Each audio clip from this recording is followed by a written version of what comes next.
Welcome back, everybody, to Getting Past the Premium. Today we have a guest and a guest host, surprise guest host. Yeah. Well, we have part Surprise. 2 in our series with Eryka Morehead from Collaborative Planning Group.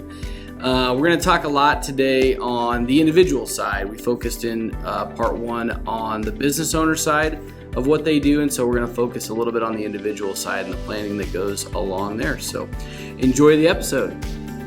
Welcome to the Getting Past the Premium podcast.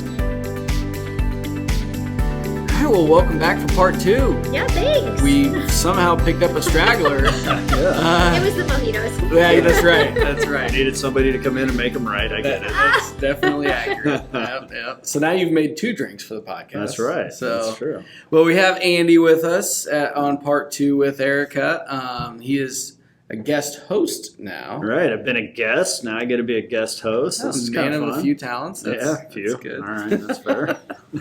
So we focused, Eryka, on part 1 about kind of the business owner side of what you do at Collaborative Planning. How do we look at a business owner situation through the 3 different lenses? And so in this episode, we thought we would focus more on the individual side. So non-business owner and what goes into kind of that planning from a life insurance, disability, long-term care, because we didn't even talk about long-term care right on the first episode. So maybe just that 30,000 foot view again on what you guys do for the individual side, how, depth of knowledge, where you guys get into, and just kind of what that looks like in your practice. Sure. So we do a lot of planning with individuals. It's great that they ideally have financial advisors that work with them to put together this financial plan that they're going to live long, healthy lives into retirement. And then you bring us in and we try to poke holes in it and say, okay, well, what if you die too soon? What if you get disabled? What if you live too long? And now we need to talk about long-term care. And that's really the role that we play at Collaborative, is making sure that clients understand, most likely they are going to live long, healthy lives. And hopefully that financial plan will keep them on track and get them to where they need to be. But making sure that everybody understands, kind of eyes wide open, while they're ideally alive and healthy and insurable and in a position to do something about it if they don't like the result of what would that look like if one of you couldn't work? What would that look like if there was a premature death or a disability? Yeah. So it's interesting that, obviously a lot of what's been talked about on this podcast is that the view of that holistic advisory model, and how do we get out of this product industry that we've all come to know and really get that advisory model. So what you just said is, you started with they've got a financial representative that's building these goals and these plans for them, and they've got a future and they understand it, and hopefully it achieves what it is they want to achieve. Your team comes in and says, all right, but what if? Yep. Question is, how often do you get the individuals that they haven't, that surprises them, or they haven't thought about it, or they're like, everything was in order, and now we've come in and said, oh, but all of a sudden it's out of order because these things I hadn't thought of. Maybe walk us through how you see that when you're sitting down that first time with people. So when we're sitting down with clients, we want them to understand, and theoretically they already have a really good baseline of what they're making right now on a monthly basis or a weekly or an annual basis, and what that spends like for them. But what people oftentimes don't understand is they might say, very commonly an advisor will ask their client, do you have disability insurance? And they'll say, yes. And away we go with the conversation. Not making any accusations here, but oftentimes that's where it lies. Yep. Where we come in and say, okay, great, glad you have it. We would like the 72-page benefit booklet from your employer because we want to know, is it 50%? Is it 66 2/3% of your earnings? Would that benefit be taxable or non-taxable to you? Are you maybe making so much money that you're capped out on the group plan? Maybe it only pay you for $6,000 a month when 60% of your earnings is actually $10,000 a month. So we want to dig into the fine print and make sure that clients understand now what life would actually spend like in the event of that disability, And we're not going to get these benefit booklets because someone's just called and said, I just got diagnosed with cancer. I'm going through treatment. I'm not going to be able to probably work starting next week. Can you please help me figure out what my benefit's going to be? It's too late at that point. We can't do anything but react. So we want to help clients be able to be very proactive and say, if we were disabled, we're living on a $6,000 a month budget right now. We really couldn't survive on a $3,000 a month budget. We need that number to be $4,500. Great, let us help you fix that. Same thing on the premature death side. Life insurance, there's so many different ways. I mean, a million calculators if you want to get on Google for how do we fine tune exactly the right amount of life insurance. So yes, we can go through a full needs-based calculation of, do you want to pay for the first car? Do you want to pay for college? Are you going to pay off the mortgage or not pay off the mortgage? We can definitely walk through that analysis, but in its most simplest form, think about life insurance and a premature death like you would think about retirement. When you retire, ideally you've saved, you've amassed wealth, that its job is now to get up and go to work every day and earn dividends, growth, interest, whatever, right? Provide that income stream for you in retirement. Well, in the event of a premature death, we want to make sure that there's enough tax-free life insurance coming in that can be added to the other, ideally non-qualified investments that the client has that can immediately go to work that next week and replace the paycheck that the family otherwise would have been receiving if that individual wouldn't have passed away.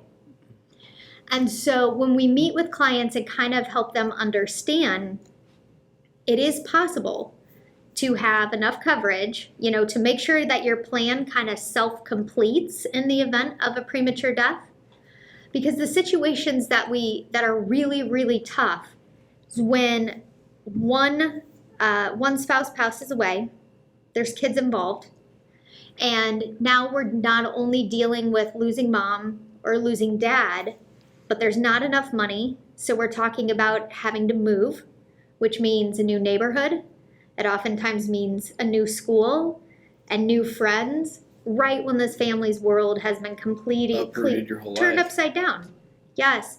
And we so often will hear comments about, well, it's okay, we don't need much life insurance on the other spouse because maybe they're not working. Okay.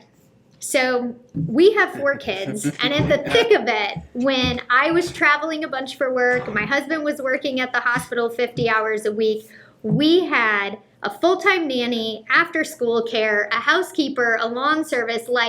The annual expenses we were paying to hire a stay-at-home mom was ridiculous. Yeah. So even in those instances where maybe one person isn't going out of the home to work every day, the money that they're financially saving the family from not having to pay for those other services has to be taken into account in that consideration. Oh, absolutely. It's oftentimes never thought of or under insured or under evaluated. Well, I think that the answer to the question I think that was asked is, when you guys start to have those conversations, people realize really quick, wow, there are some things missing from this plan that we've built. So it takes me then to another question is, it seems like, because you mentioned something with some of the disability and some of these things that maybe they're given or they get as part of employment or whatever, maybe it's something that somebody in our industry sold them at some point. I mean, it seems to me like a lot of those gaps or where the issues can come from is what we talk about a lot in here is so much of that has been delivered in a product purchase in a moment situation without peeling back the cover, the layer of the onion, whatever, and really figuring out what their situation is and what are you trying to achieve and what are the long-term goals and what do we need to do from a wealth protection standpoint or an income replacement or whatever. I mean, is that fair to say that that's our industry creates as much as that problem for the consumers as maybe even the consumers themselves do, right? Or worse. Yeah.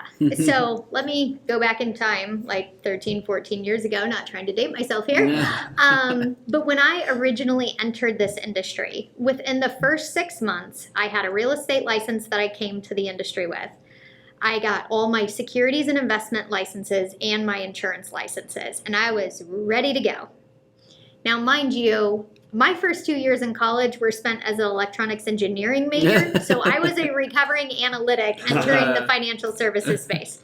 So when the financial services industry tells you you need to go talk to all your friends and family members, I was sitting here saying, I don't know anything. Like, I'm really good at taking tests. I have a lot of factual knowledge, but I don't know how to apply it right now. So I very quickly realized that there was a lot of professionals in our industry.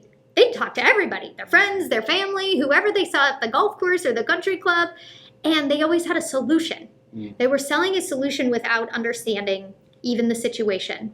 So I very quickly realized that if I started with financial planning software and helped these other producers build a plan, then I could go find an insurance product and structure it to fill a gap or fill a need in the plan, and then it all made sense. And since I wasn't willing to, call on my 400 friends and family members, that's how I survived my first 3 years in this business, was helping other people, other financial professionals that didn't mind calling on their friends and family members and just saying, hey, why don't you let me build them a plan, and then we'll structure the product to, fill a gap in the plan? Yeah. That It sounds, was a novel idea. yeah, it sounds a little familiar to maybe when, was it Dan House? Or something? I think he shared a similar, you get in the business and go call on all your friends and family and go give them this. The only people that know you don't know what you're talking That's what he about. said. Yes. Yeah, that Yes. was funny. I remember So I was true. laughing as I was driving, listening to that episode. Yes. Yeah, he hits the nail on the head with that. And the flip side to that, though, that you mentioned, the online calculators and all that for life insurance, is we do live in the age of information, right? Yes. And so, how do you kind of, when you get the client that has maybe done their research, or so they think, they've gotten online maybe and done an online calculator, and maybe it's good, and maybe it's they came up with a number for life insurance that they need. But oftentimes what we find is, people will come in and say, hey, I need $500,000 of life insurance. Can you help me? And I feel like that's a little bit of a dangerous trap to get in, because you can certainly go and sell the product, but is it the right product? Right. So how do you go about those conversations or that evaluation with those clients? Yeah, we call that order taking. Yeah. So when the client has a drive-by and says, hey, I need $500,000 of life insurance, and you say, sure, let me write that up for you. Yeah. So our response would be to ask the question, how did you come up with that number? What is your annual income? And really we explain it as there's kind of two thought processes in our industry to how we think about life insurance. So we can do a pure needs-based analysis. I don't think by any point I've heard it all, but I've heard a lot. I mean, I heard a gentleman with 6 kids saying, my plan is my wife is going to remarry. And I had to ask him if he had already found the suitor that was willing to fund and raise these 6 children, because that was going to need to be actually negotiated ahead of time if we were going to forego any life insurance in that situation. Some people want kind of pure basic needs met, and we don't feel that it's our job to get them to subscribe, if you will, to one philosophy or another. If all they want is to know the basic needs are met and they're okay, the fact that the kids might have to change schools, and the fact that they've taken that same family vacation every year, and knowing that you go from a dual Uber household to you no longer have this other human as the coach and the homework mentor and a tag team on the carpool. Like, you are the sole provider of all of those human resources to the family. The only thing we can actually replace is the paycheck. Yeah. So at least life spends the same. That family is going to be at a severe disadvantage with all the human aspects that we can't replace. So we take our kind of obligation to the family very seriously to make sure that they really understand almost getting them to feel what the families that have been through this before have felt like, so they can make an informed decision. So at the time that incident occurs, that premature death or that disability, it's not a shock. They know exactly the sacrifices they're going to have to make or the sacrifices they're not going to have to make. I'll use an example here. You see a lot of medical professional, high income professionals, making maybe $500,000 or $1 million a year. And all the time they show up, they have $1 million or $2 million of life insurance, okay? Mm-hmm. Well, if you're making $1 million a year, starting at age 40, for the next even 20 years, that is a significant impact to your family, from the opportunities they're going to have to where they live and grow up, the schools they're going to attend, the vacations and experiences in life they're going to have. And so we'll ask those people, you went through all of this school, all of this hard work, you took on a bunch of debt, and that's going to be a game changer to your family. Do you want to have any of that recognized if you were to pass away prematurely, so they can still have that same lifestyle?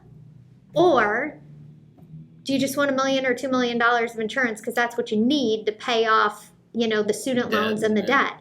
And once they understand that they have that choice, then they can kind of let us know, okay, I don't need the full $1 million of income produced maybe, but I'd like $600,000 a year.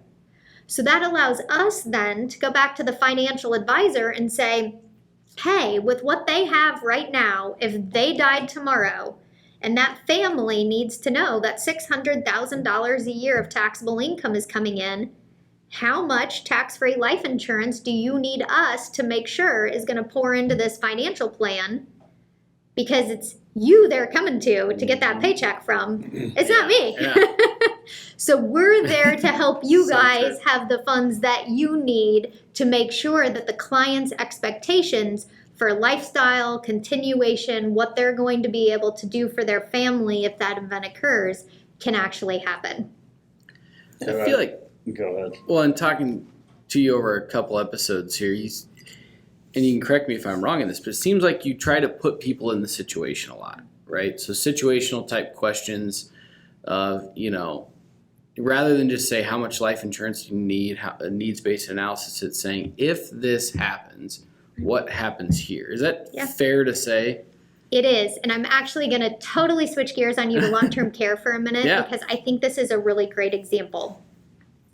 If you just asked somebody in their 40s or 50s who's very rational, of sound mind, you have a significant balance sheet, you can totally afford to pay for your own care. Do you want long-term care insurance or do you want to self-fund? What are they going to tell you? Self-fund. Self-fund. I don't want insurance. I don't need insurance. Now, go talk to a 85-year-old who is not of a 40 or 50-year-old mindset, who is super wealthy, and at the point where their spouse is being very taxed because of the amount of care they're providing, and ask them, is it okay if I start spending $300 a day to pay this nice lady to come in and help? What are they going to tell you? No. Over my dead body. Yeah. But if you told that same 85-year-old, hey, remember that insurance policy you took out? If you let this nice lady come in and start helping, we can turn that contract on and we're going to have some tax-free money coming in to kind of help out with this. It's interesting you talk about, Elliot was saying, you tell the story, you put people in the situation, you bring the human element to it, which is totally the opposite of what I think we see a lot of times in the industry, which is the product-driven approach. Long-term care is a prime example because, all these are, because the reality is, unfortunately, somebody other than the person that's purchasing the policies or making the decisions is actually dealing with the consequences of the decisions. That's a great point. Exactly. Long-term care isn't for you. No. It's for the people that love you and care about you and are going to take care of you when you can't. Yeah, think about that. Yeah. The 85-year-old person that may not be of sound mind anymore and their children are trying to make decisions on their behalf, and now they're in a self-funding situation, and they're trying to make decisions around what kind of care can we afford to, or are we willing to pay for mom and dad to get. Like, that's a tough place Very tough. for people to be. Especially when mom and dad don't actually want the care. Right, Because of course. they're so afraid of losing their independence, Yep. which none of us want. So in that scenario, talk about kind of putting the client in that situation, we will sit down with the husband and wife and actually walk through what they've seen with their parents, what they've seen with their grandparents. We get her to understand that he is going to be his dad. So when she's like, oh my gosh, his dad has been so difficult to deal with. No, he won't let anybody help him. He won't let anybody spend any money. I'm like, yeah, that's who you're dealing Yeah. with. Little secret. Like, let's fast forward here. My wife Make you basically 85. tells me I'm my dad, so that's It's a problem. fascinating thing to think about, though, because like in a lot of risk management decisions, people can choose to make their own decision about how much risk they want to retain on their own, right? And it's going to impact them. Now, it can impact others, but they have a direct impact. But the discussion we're having right now, and so for advisors listening to this, Yeah. like that product sale without bringing the human element into it, that is impacting so many people in such an emotional way and in such an important part of their lives that, like, if nothing else, as an industry, we need to understand that and take the approach that there's people, we have to protect those people from the decisions that, you know, our industry, unfortunately, is leaving them with if not made right. Yeah. That's a We it's we crazy. had an example where we were working with two very, very technical clients, like an actuary and an engineer, a planner, Oh, boy, whatever. There's a lot of school there. And Yeah. they had it all figured out, like down to the penny. We need $275,000 on one of them and $543,000 of life insurance on the other one. So when we started asking questions, like, he made $125,000 a year, she made $150,000 a year, and I'm like, the math in my brain. I'm like, okay, just like do me a favor. Can we set like the software just aside? Just explain to me in very practical terms how, if you died tomorrow, what's going to happen? Like, could you forego 50% of the monthly income right now with your house and your kids and everything? And he's like, absolutely not. I'm like, okay, what on earth is $275,000 going to do to this situation? So again, we just walk them through the process. We help them understand how, because life insurance sounds like big numbers, right? $275,000 sounds like a big number. $1 million coming in, I mean, that's like lottery, right? But when you actually look at how much you earn on an annual basis and what that looks like over your career, all of a sudden that kind of starts shifting the perspective. So by the end of the conversation, I mean, we were talking about a couple $1 million of term coverage on each of them because they agreed they would want to stay in the same house and have the same opportunities, but there's a linear component oftentimes to software that doesn't always take the rest of this stuff into consideration. Well, some of those that you've seen are very, very basic. I mean, it could be a certain percentage of income. Doesn't matter whether what industry you're in, doesn't matter your occupation. It just says, oh, you should have about X percent of your income. And 10 times earnings or that's whatever. actually the number I was thinking. Yeah. Yeah, that's usually the one that you hear is 10 times earnings is. Which is better than nothing. Absolutely. There's just more factors in it. You know, that's what I would say a product-based salesperson would take something like that and say, hey, you should probably have 10 times your earnings.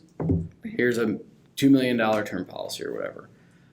Versus somebody that's going to be the advisor, ask the questions, dig in and determine, is it the right product?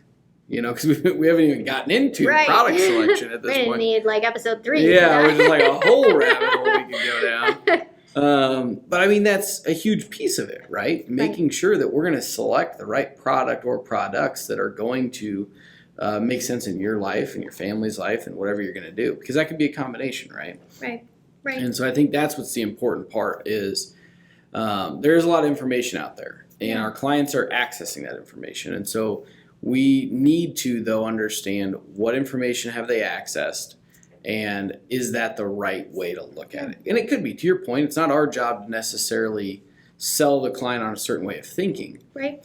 but it's our job to make sure that they at least understand the way they're looking at it and how it's going to impact them. Would you agree with that? Is that kind of Absolutely. And it's understanding what their expectation is going to be and who they're expecting is obligated to fulfill their expectation. So in a product salesperson capacity, they might sell a product, but that's not the person that they're going to come to and say, hey, I'm disabled, my wife just passed away, help me figure out how I'm going to stay in my house and still have this monthly income.